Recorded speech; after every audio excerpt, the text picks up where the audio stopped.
Hola, nosotros somos el grupo número 1 y hoy estamos acá para tener nuestra charla semanal. En este caso fue sobre una conferencia sobre el libro de Avi Warburg y el pensamiento vivo. Y la chica que daba esta charla se llama Ada Naval, ¿no? Y yo soy Juan David Niño. Sara Salcedo. Tania Alejandra Escobar. Yo, María Jimena Cruz. Entonces yo creo que voy a empezar yo. A mí técnicamente me llamó mucho la atención porque siento que por primera vez entiendo mejor lo que es esto del pathos formel, que técnicamente lo plantean como una fórmula visual mímica, en donde digamos hay ciertos gestos, posturas o incluso temas de cómo se dispone la ropa en la pintura, las esculturas, etcétera, que hacen como que generan cierta emoción o cierto afecto, ya sea como dolor, ira, felicidad, éxtasis, etcétera. Y como que esta misma fórmula se ve en muchas otras épocas, como que es algo que se va repitiendo.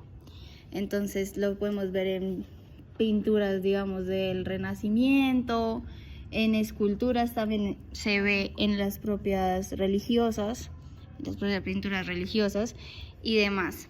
Pero entonces es más como si fuera un paquete semántico, por lo que yo mismo ahorita mencionaba que no es solo el tema corporal, sino también el tema de hasta el pequeño detalle del doblez de la ropa.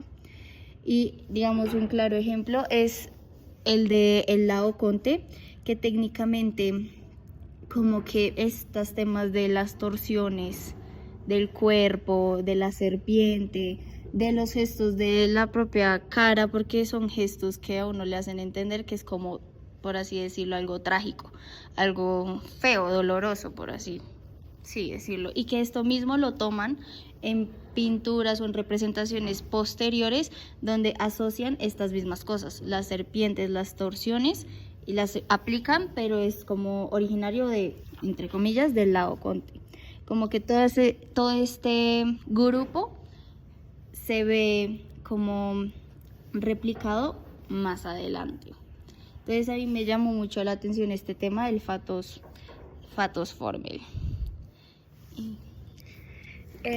Bueno, a mí me pareció muy curioso al principio de la charla cuando mencionan esto del idioma Warburg, porque yo creo que es algo que ya nosotros lo tenemos muy presente como a la hora de hablar sobre ciertos conceptos en especial de los que él trataba, como el movimiento, el ritmo y como en general el arte y la historia.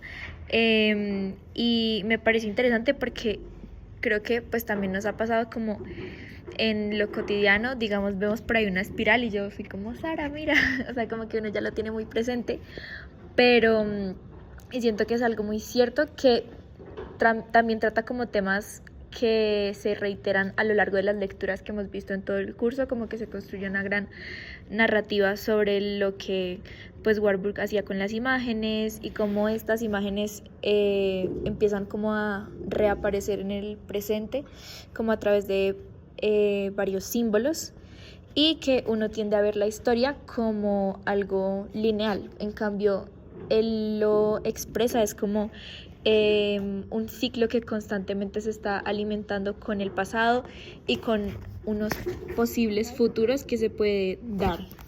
Entonces, pues eso sí, me pareció interesante. Bueno, a mí lo que más me llamó la atención y un poco relacionándolo con nuestra última clase que pues Fabio nos presentó su trabajo, ahí mencionaban en la charla, en el video, que la única manera de cómo llegar a un conocimiento avanzado es analizando el detalle, ¿no? Entonces pues yo lo relaciono tanto como Avi pues, en el Memocine, a partir de un largo estudio de quién sabe cuántos años y bueno, todo el proceso que tuvo en cuanto a ir armando su propia biblioteca.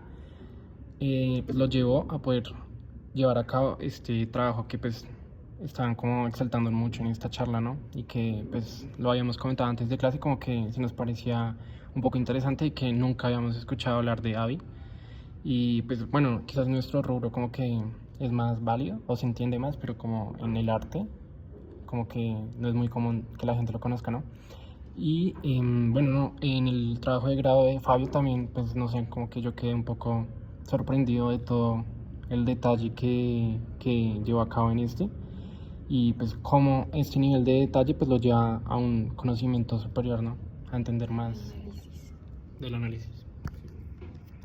A mí me parece interesante pues esto de lo báquico que hablaban ahí en el video y sobre todo la forma en la que se contorsiona la oconte, la expresión, y pues se hablaba de que ya era como un extremo burdo, ¿no? Y era feo de ver esa estatua y ver a la oconte, a los hijos sufriendo, o sea, y que por otro lado está lo Apolonio, que es más tranquilo, más sobrio, más,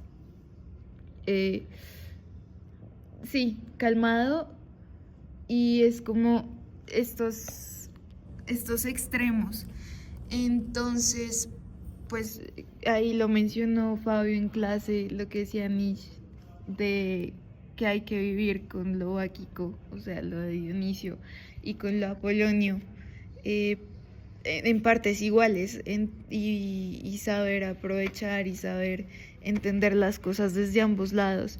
Que también esto báquico, lo que tú decías, que después de la estatua de Laoconte y sus hijos, que se empieza a replicar después, pues lo podemos ver en las columnas salomónicas que nos mostraba también Fabio en su análisis, en su mapeo, que es algo completamente que se contorsiona y tiene que ver mucho con lo barroco y el barroco helenístico, que justamente es una corriente que se basa y se agarra mucho se inspira completamente del Laoconte y lo báquico.